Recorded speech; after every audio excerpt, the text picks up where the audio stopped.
L'Assemblée nationale a voté aujourd'hui 3 projets de loi. Le premier est relatif à la valorisation des comptes des comptables publics. Le second porte sur le règlement général du budget d'État 2009 et le troisième autorise le gouvernement à prendre des mesures par ordonnance.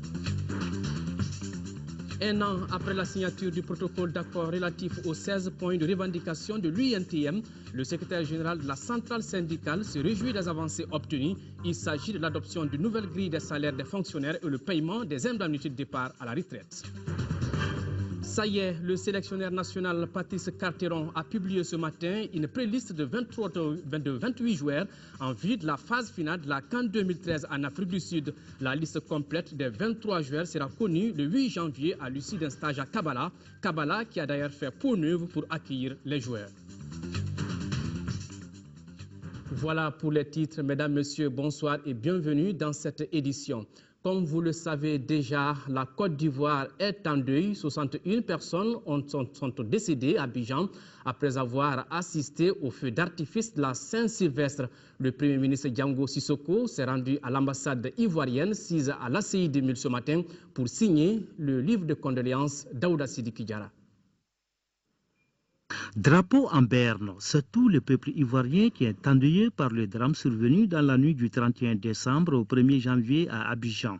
Au moins 61 personnes sont décédées et une cinquantaine ont été blessées. Pour compatir à la douleur de ce peuple frère, le Premier ministre Django Sissoko s'est rendu à l'ambassade ivoirienne pour signer le livre de condoléances au nom de tout le peuple malien. C'est en fait le président de la République qui m'a chargé de venir signer le livre de condoléances ouvert à l'ambassade de Côte d'Ivoire au Mali à l'occasion du drame que le peuple frère de Côte d'Ivoire vient de vivre. Et c'est tout à fait normal étant donné les excellentes relations qui unissent nos deux pays et nos deux chefs d'État. Et vous connaissez déjà le rôle que le président Alassane Ouattara joue dans notre sous-région aujourd'hui. Plus de 50 000 personnes étaient sorties pour assister au feu d'artifice de la Saint-Sylvestre. Les autorités ivoiriennes ont décrété un deuil de 3 jours à compter du 2 janvier. Au courrier de départ de la présidence de la République, le message de condoléances du président de la République par intérim adressé à M. Macky Sall, président de la République du Sénégal. Message ainsi libellé. C'est avec une grande tristesse que j'ai appris l'accident de la route survenu le 1er janvier 2013 dans votre pays et qui a causé la mort de 18 personnes parmi les pèlerins se rendant à Touba pour le Magal, grand pèlerinage annuel de la confrérie des Mourides. En cette douloureuse circonstance, je voudrais, au nom du peuple du Mali et de son gouvernement et à mon nom propre, de vous adresser ainsi qu'au peuple sénégalais, à la famille des disparus, mes condoléances les plus attristées. Je formule des vœux de prompt rétablissement aux blessés et prie pour le repos de l'âme des disparus. Autre message de condoléances, toujours celui du président de la République par intérim, adressé à M. José Eduardo dos Santos, président de la République d'Angola. C'est avec une profonde tristesse que le peuple du Mali, son gouvernement et moi-même avons appris la tragédie. Bousculade est survenue le 31 décembre 2012 lors d'une veillée religieuse au stade de Luanda et qui a coûté la vie à plus d'une dizaine de personnes et dont des enfants. Je voudrais en cette douloureuse circonstance vous présenter ainsi qu'aux familles des victimes mes condoléances les plus attristées. Le président de la Cour suprême a reçu ce matin les vœux des membres de l'institution qu'il dirige, occasion pour les uns et les autres de jeter un regard rétrospectif sur les activités menées pendant l'exercice écoulé et de dégager les perspectives pour l'année en cours. En 2012, la Cour suprême a rendu 479 arrêts et émis 40 avis sur les dossiers du Conseil des ministres. Pour l'année en cours, la 4e institution du Mali entend mettre l'accent sur les conditions de vie de son personnel. Mohamed Diarra. Ces vœux s'adressent à vous personnellement. Ces propos de Yaya Doumbia résument les vœux des membres et du personnel de la Cour suprême au président de cette institution. Le rituel, une fois respecté, on se projette dans le futur tout en faisant le bilan de l'exercice écoulé. Les chiffres sont assez explicites. Au niveau de la section judiciaire, 479 arrêts rendus. À la section administrative, 40 avis du Conseil des ministres ont été rendus. 19 avis de consultation juridique ont été rendus et cette section a rendu 468 arrêts. Il faut noter 54 rapports de vérification des comptes des 47 partis politiques. Le parquet général a procédé à 500 conclusions et à 120 réquisitions. Le greffe a registré 611 dossiers et en a sorti 512. À cette longue liste s'ajoute la série de formations des membres de la Cour suprême, des acquis qui doivent être consolidés selon le président de la Cour suprême. Les intervenants n'ont pas passé sous silence les conséquences des événements du 22 mars 2012 qui ont durement affecté le fonctionnement de la 4e institution du Mali. Au nom des difficultés, la suppression de la dotation des agents en carburant et en consommables. Et à tout cela s'ajoute le retard accusé dans la construction du nouveau siège de la Cour suprême. Le dit dossier est en passe d'être bouclé. L'amélioration des conditions de travail des membres et du personnel de la Cour, condition essentielle pour la réussite des objectifs assignés, est une de nos préoccupations majeures. Cependant, je puis vous assurer, mesdames et messieurs, que les efforts déjà entamés seront poursuivis au cours de l'année nouvelle. La cérémonie de présentation des vœux a été suivie de celle du départ à la retraite de 7 agents de la Cour suprême. L'assistance a eu droit à une projection sur leur cursus professionnel. Les partants à la retraite ont promis de servir le Mali partout où ils seront. Autre vœu, les membres du bureau du Haut Conseil des collectivités, les membres du Haut Conseil des collectivités, non, nous revenons d'abord sur cet élément. L'Assemblée nationale a voté aujourd'hui 3 projets de loi. Le premier est relatif à la valorisation des comptes des comptables publics de 1960 à 1991. Le second porte sur le règlement général du budget d'État 2009. Et enfin, le troisième autorise le gouvernement à prendre certaines mesures par ordonnance. C'était sous la présidence de Younousi Touré, président par intérim de l'Assemblée nationale. Nous y reviendrons au cours de cette édition.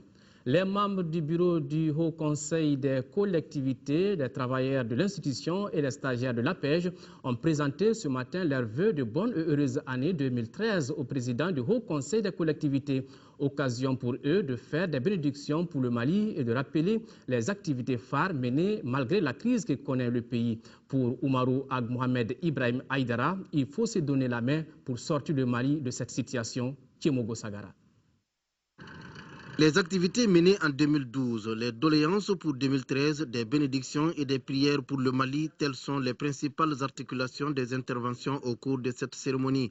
Après les formules de vœux de bonne et heureuse année 2013, le premier vice-président du Haut Conseil des collectivités, au nom du bureau de l'institution, a évoqué les activités phares menées.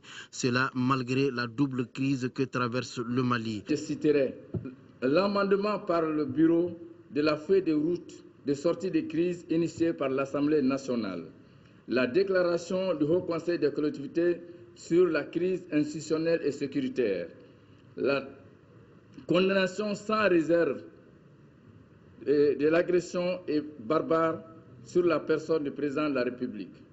Mamadou Satigui donne l'assurance au président du Haut Conseil des collectivités que les membres du bureau et tous les conseillers nationaux seront à ses côtés pour l'atteinte de tous les objectifs assignés.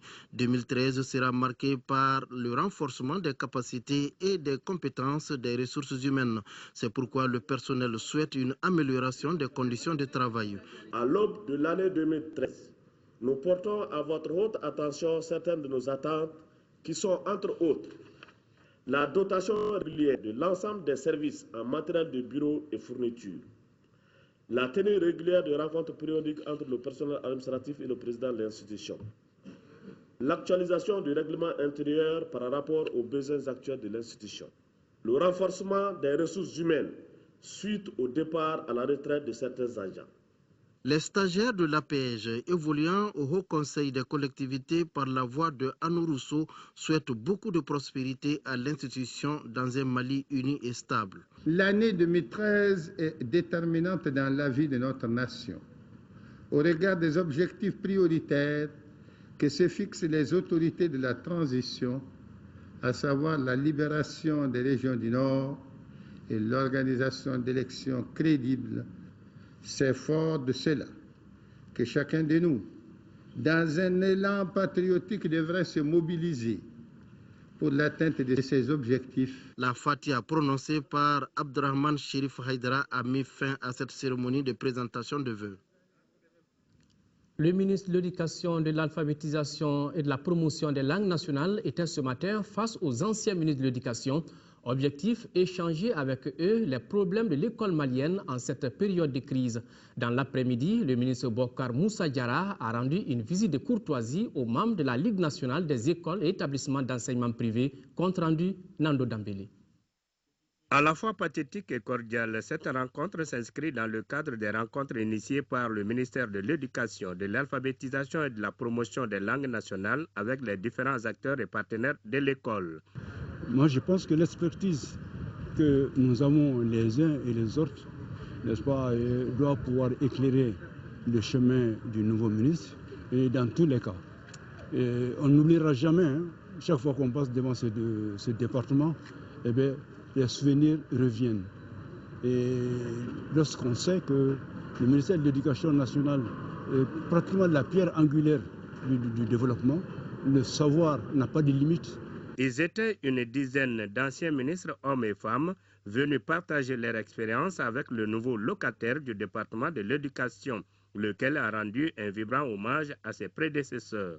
Comment ne pas se souvenir des innombrables travaux opérés par vous depuis l'accession de notre pays à l'indépendance, assurément avec vos collègues, n'étant malheureusement pas ce matin à nos côtés, rendus à Dieu, vous avez tous contribué à doter notre pays d'un système éducatif correspondant aux aspirations légitimes de notre peuple. Le ministre a en outre rendu une visite de courtoisie aux membres de la Ligue nationale des écoles et établissements d'enseignement privé. Là, les uns et les autres se sont engagés à œuvrer pour une école malienne forte et compétitive. Le gouvernement du Mali porte à la connaissance de la population que ce jeudi 3 janvier vers 9 h, une pirogue en partance pour la foire de Badiana dans la commune de Banikan, cercle de Niafenke, a chaviré, faisant plusieurs victimes. Les recherches immédiatement entreprises ont permis de repêcher 13 corps sans vie. Le gouvernement présente ses condoléances aux familles des victimes. Le ministère de la Famille, de la Promotion de la Femme et de l'Enfant, en partenariat avec l'ONG Vibonne et Qatar Charity, ont remis ce matin des équipements à des familles démunies. La cérémonie de remise s'est déroulée à la Maison de la Femme de Sabalibougou d'une valeur de 35 millions de francs CFA, ce dont va améliorer leurs conditions de vie. Fatim Kone.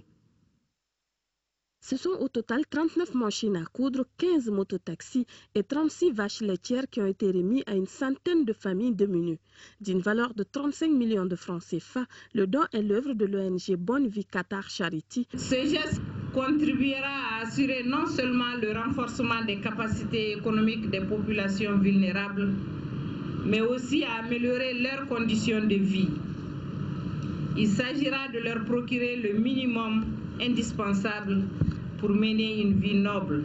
Ce financement permettra le développement de la production laitière et la création d'emplois pour les jeunes au Mali. Ce don sera réparti entre certaines couches vulnérables de Kaï, Koulikoro, Ségou et du district de Bamako. Les donateurs n'ont pas oublié les détenus de Bolé et de la prison centrale. Ce geste s'inscrit dans le cadre des missions assignées à l'ONG Bonne Vie Qatar Charity, celle de s'investir davantage dans la promotion de la solidarité en mettant l'accent sur nos valeurs cardinales. La 7e session du conseil d'administration de l'agence malienne de radioproduction Amarap a débuté ce matin ici à Bamako.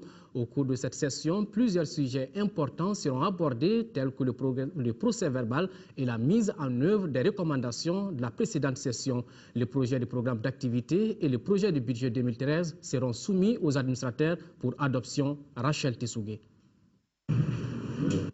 notre pays veut renforcer sa structure de réglementation en matière de sûreté et de sécurité radiologique et nucléaire. C'est pour cette raison que l'Agence malienne de radioprotection tient la 7e session de son conseil d'administration.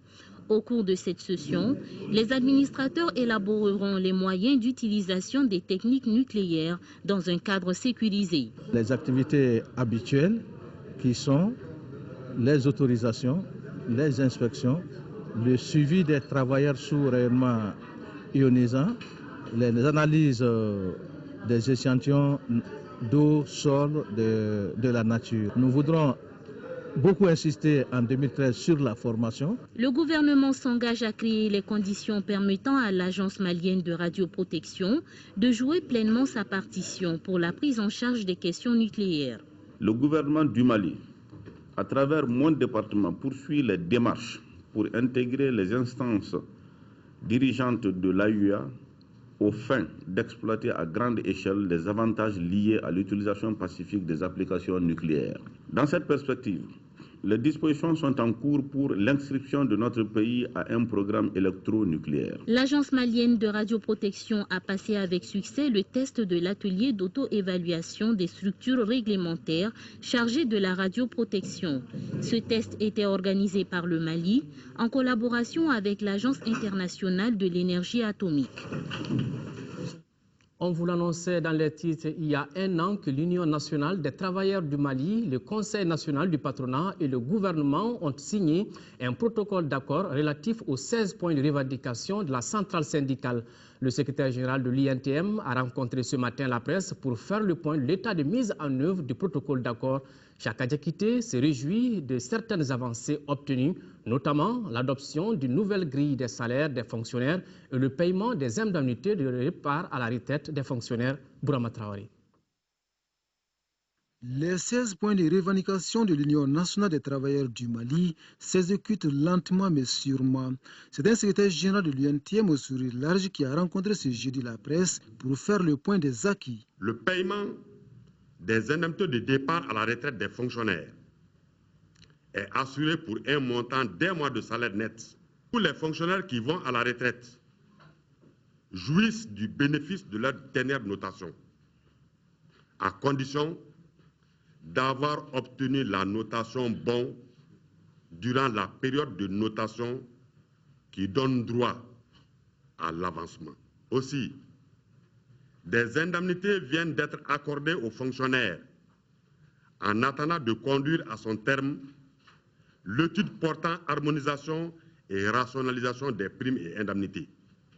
Un autre point de satisfaction de l'UNTM est relatif à l'adoption d'une nouvelle grille des salaires des fonctionnaires. Cette grille qui vient corriger des irrégularités est perçue comme une grande avancée.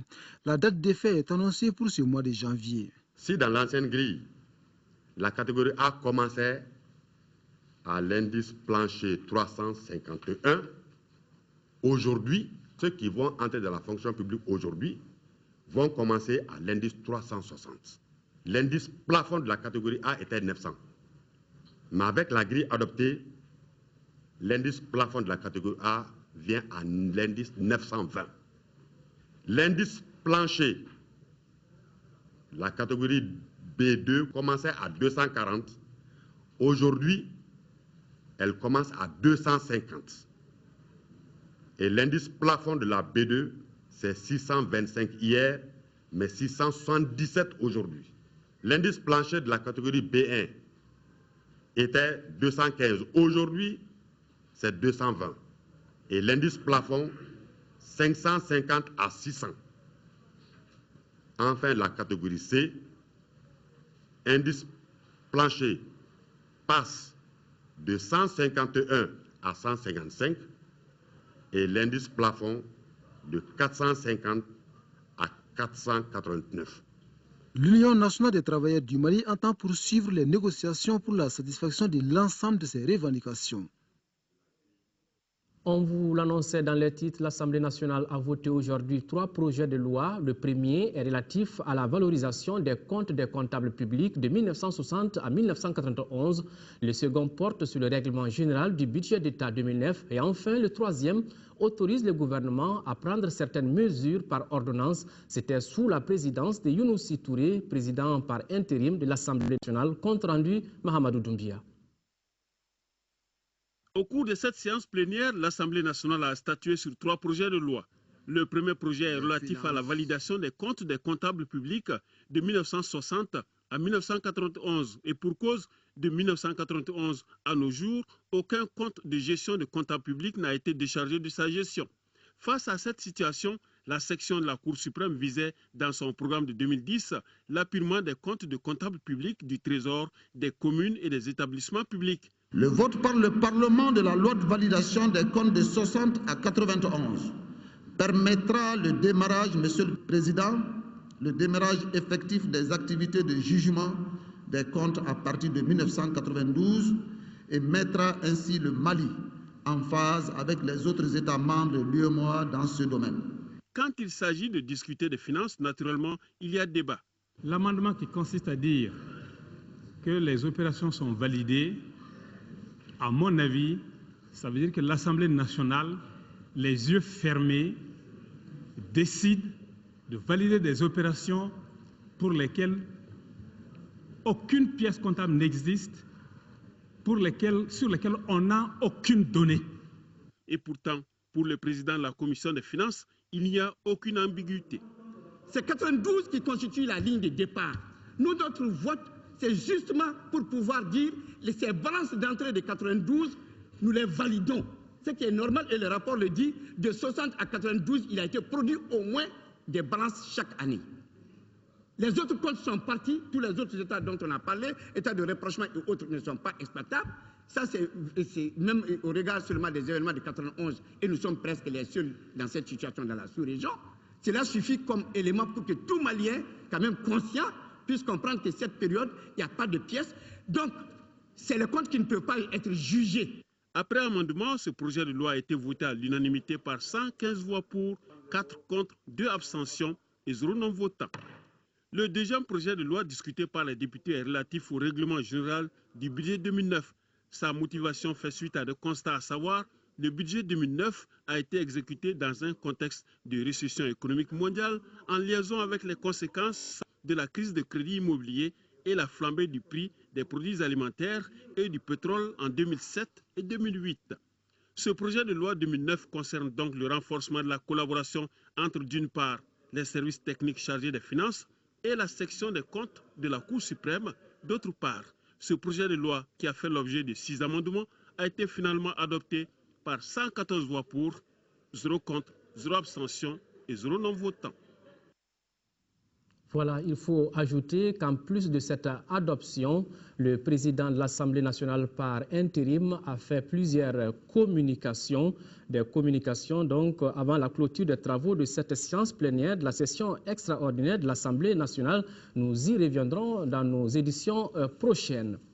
En ce communiqué, cette nouvelle, le nouveau gouverneur du district de Bamako, Georges Togo, a été installé ce matin dans ses nouvelles fonctions au cours d'une cérémonie qui a regroupé l'ensemble du personnel du gouvernorat, des chefs de services techniques régionaux. L'occasion a été mise à profit pour rendre un vibrant hommage au gouverneur sortant et souhaiter pleine réussite au nouveau gouverneur. Hors de nos frontières, en Centrafrique, le pouvoir de Bozizé est confronté à une rébellion, mais il faut retenir que ce pays connaît d'énormes difficultés depuis son indépendance. Suivons en tout cas cet élément, un événement qui se passe de tout commentaire. 1960, les Centrafricains écrivent une nouvelle page de leur histoire. L'indépendance permet tous les rêves. Elle se traduira par de nombreuses désillusions. Depuis, la Centrafrique passe d'une crise à l'autre. Sur les 5 présidents qu'elle a connus, 3 sont parvenus au pouvoir par les armes. Le signe d'une instabilité politique entretenue par la France, qui défend ses intérêts dans son ancienne colonie. David Dacko est le premier président centrafricain, un président jeune que Paris espère docile. Dans le monde et le temps où nous sommes, nous pensons que c'est le moment pour nos deux pays de préciser les conditions de leur coopération et de leur solidarité. Mais David Dacko se révèle vite autoritaire, un trait de caractère commun à tous les futurs chefs d'État centrafricains. Jean Bedel Bokassa en tête. Il ira jusqu'à se proclamer empereur. L'ancien chef des armées a su profiter de son poste pour s'emparer du pouvoir en 1966. Longtemps soutenu par Paris, Bokassa sera finalement déposé par un commando français, après 14 ans d'un règne de la terreur. Dacko est remis en selle, mais le scénario se répète. Son chef des armées s'impose par la force. Nouveau régime autoritaire d'André Kolingba. Jusqu'aux premières élections dans le pays, remportées par Ange Félix Patassé, la population se prend à espérer. Je ne suis pas venu au pouvoir par un coup d'État militaire. Je suis venu au pouvoir parce que le peuple centrafricain, dans sa souveraineté, a décidé qu'il y ait un changement. Mais comme ses prédécesseurs, Patassé rechigne à partager le pouvoir. En Centrafrique, la démocratie bute sur l'éternelle peur du coup d'État. Les mutineries menacent 10 ans de présidence sous haute tension qui s'achève le 15 mars 2003 avec la prise de pouvoir de François Bozizé, soutenu par le Tchad. Depuis, François Bozizé n'est jamais parvenu à instaurer la stabilité sur tout le territoire. Les rebelles sont toujours présents et les Centrafricains continuent d'attendre le développement économique de leur pays. Découvrons l'essentiel de l'actualité dans le monde en bref et en images avec comme premier sujet qui nous amène au Soudan avec la libération de 2 casques bleus jordaniens après 4 mois de captivité en Côte d'Ivoire où l'enquête policière sur la bousculade qui a endeuillé le pays dans la nuit de la Saint-Sylvestre se poursuit et au Zimbabwe où les élections présidentielles approchent. Au Soudan, libération de 2 casques bleus jordaniens après 4 mois de captivité au Darfour. Les 2 hommes sont apparus mercredi devant la presse à Khartoum sans faire de déclaration, fatigués mais en bonne santé. Aucune information n'a filtré sur les ravisseurs. L'ONU a demandé au gouvernement soudanais d'enquêter sur cet incident et de poursuivre les responsables en justice le plus rapidement possible. En Côte d'Ivoire, la cellule de crise de l'Office national de protection civile a fait le point jeudi sur la bousculade tragique du Nouvel An. 61 personnes sont décédées à cause de l'incident, 2 autres dans des circonstances indéterminées. Pour l'heure, 52 corps ont été identifiés. La cellule de crise est là pour renseigner les familles et le gouvernement apportera le soutien moral et matériel aux familles. Les conclusions de l'enquête policière seront rendues publiques vendredi après le Conseil des ministres. Prêt ou pas prêt pour les prochaines élections, c'est la question que tout le monde se pose au Zimbabwe. Le président Robert Mugabe avait annoncé des élections et un référendum sur une nouvelle constitution en mars 2013. Il manquerait 200 millions de dollars américains pour organiser les élections, mais pour cet analyste, ce n'est pas qu'une question d'argent. La question n'est pas de savoir s'il y a suffisamment de moyens financiers ou pas. La vraie question est de savoir si le pays est prêt pour des élections. Si vous observez de plus près le processus électoral, en cherchant à déterminer s'il est indépendant du pouvoir ou pas, vous verrez alors qu'il est inconcevable d'organiser une élection au Zimbabwe d'ici cet été. Les élections devraient opposer l'actuel président Robert Mugabe, 88 ans, au pouvoir depuis 25 ans, et son premier ministre Morgan Tsvangirai, grande figure de l'opposition. Sport, le sélectionneur national a publié une playlist de 28 joueurs en vue de la phase finale de la CAN 2013 en Afrique du Sud. La moitié de cet effectif était déjà présente au Gabon et en Guinée équatoriale. Parmi les joueurs convoqués figure Mohamed Lamine Sissoko, absent depuis la CAN 2010, mais sans Bekay Traoré. Patrice Carton donnera la liste complète des 23 joueurs le 8 janvier à l'issue d'un stage de 5 jours à Kabbalah. Khalifa Nama Traoré. Patrice Carteron opte pour la continuité de la CAN 2012 tout en privilégiant l'expérience et le bon état d'esprit. Ils sont donc 14 médaillés de bronze susceptibles de jouer en Afrique du Sud. Les absents par rapport à la précédente expédition sont Cédric Kanté qui n'a plus répondu à l'appel sous l'ère Carteron, Bakay Traoré, Abdulaziz Maïga, Drissa Diakité, Oumar Sissoko, Ousmane Berté, Gara Dambélé et Almami Sogoba. Par contre, Adama Koulibaly Police, Mohamedou Diarra Djila, Mohamed Lamine Sissoko et Fousseni Diawara font eux leur retour. Le championnat national sera certainement représenté par Soumaïla Diakité, Ali Irango, Germain Berté et Salif Koulibaly. Excepté le portier du stade malien de Bamako, les 3 autres iraient à la découverte de la plus haute compétition continentale, tout comme le gardien des buts Mamadou Samassa, Sigamari Diarra, Ahmed Tongo Doumbia, Moula Ouagé, Kalilou Traoré et Sambou Yatabaré. Le défi reste énorme et Patrice Carteron compte sur la solidarité du groupe pour faire bonne figure en Afrique du Sud. Une compétition d'1 mois et demi, ça se gagne à l'état d'esprit. On l'a vu l'année dernière avec la Zambie, c'est plus un état d'esprit qui a fait la différence que la qualité individuelle. Si on se compare par rapport à d'autres nations, on a effectivement des nations qui nous sont supérieures, mais à nous de mettre en place, c'était ma responsabilité de déterminer, de définir un groupe alliant une certaine forme d'expérience avec certains joueurs, mais également une grosse montée en puissance d'une génération et d'une nouvelle génération qui fera les beaux jours, j'en suis sûr, des Aigles du Mali pour les années à venir. La pression d'être le premier à offrir à un pays ce qui n'est jamais arrivé, c'est quelque chose de formidable. En tout cas, ça n'est pas quelque chose qui me fait peur, c'est au contraire quelque chose qui me transcende. Et aujourd'hui, comme je l'ai dit, je me sens malien à 100% et j'ai vraiment envie, là encore, de donner à la fois aux instances et à ce pays tout ce qu'il a pu me donner depuis que je suis arrivé. Mamadou Samassa, l'avant-centre, Mohamedou Diarra Djila, Kalilou Traoré et Abdou Traoré doivent par ailleurs attendre l'avis médical pour être sûrs du voyage en Afrique du Sud.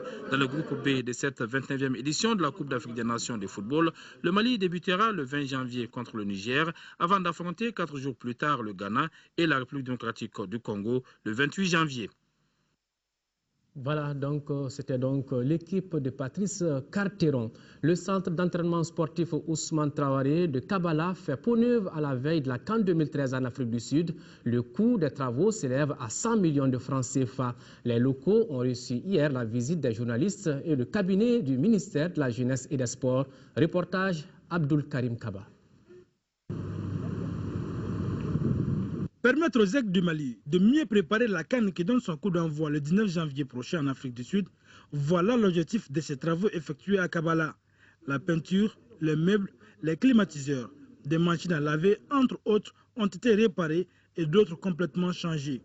Tout cela pour un montant de 100 millions de francs CFA. La visite nous permet aussi de partager avec l'ensemble du peuple malien l'engagement et notre détermination, celle du département et du gouvernement, à pouvoir satisfaire et à faire de son mieux pour que des conditions agréables s'inscrivent dans la dynamique de la préparation de l'équipe nationale en vue de la CAN 2013. Au niveau de la Fédération malienne de football, ce geste est à saluer. Cette restauration des lieux galvaniserait plus l'équipe nationale qui sera là à partir de vendredi. C'est une grande satisfaction pour nous en tant que Fédération malienne de football.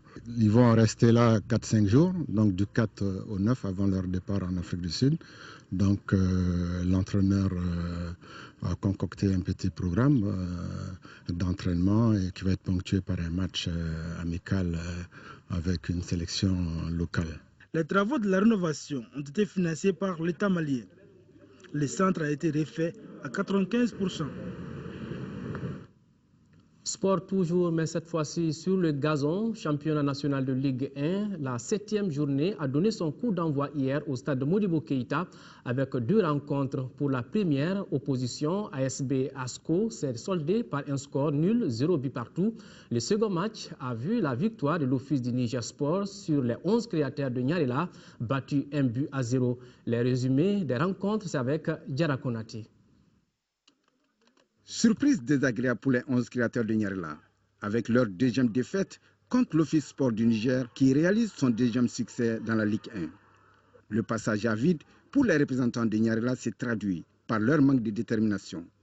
Contrairement aux Blancs de Ségou, ils obtiennent la victoire grâce à leur engagement et agressivité. L'unique but est marqué à la 52e minute par Léger Traoré. L'espoir est donc permis pour l'Office Sport du Niger dans ces championnats. Auparavant, l'association sportive de Bamako et l'association sportive de Korofina en orange s'étaient quittés dos à dos. C'est là suite aux maladresses des attaquants devant les buts. La plupart des occasions étaient pour l'association sportive de Bamako, qui reste d'ailleurs en profondeur du classement avec la 13e place avant la fin de la 7e journée. Voilà, désormais dans vos kiosques, un nouveau magazine intitulé Mali Santé, un magazine qui traite uniquement de l'information sanitaire. Dans ce premier numéro, vous pourrez lire entre autres articles sur l'hypertension artérielle, la fatigue et les douleurs, un magazine vendu au prix de 1000 francs CFA. Voilà, désormais dans vos kiosques, un nouveau magazine intitulé Mali Santé. À suivre après ce journal, l'interview de la semaine, après ce premier numéro de l'année 2013, Yaya Konaté reçoit Salif Keïta, artiste chanteur, compositeur, une des figures les plus emblématiques de la musique africaine. Au menu de l'entretien, le dernier album de l'artiste, mais aussi plusieurs questions relatives à sa carrière ainsi qu'à l'actualité nationale. Rendez-vous donc après ce journal, mais Salif Keïta n'est pas venu cette fois-ci avec sa guitare. Voilà, c'est tout pour cette édition. Demain, pour les éditions du matin, vous retrouverez Aïssata Ibrahim Maïga. Je serai là pour les éditions du soir. D'ici là, nos pensées vont à nos compatriotes des régions vivant sous occupation. Nous sommes de cœur et d'action avec eux. Bonne soirée.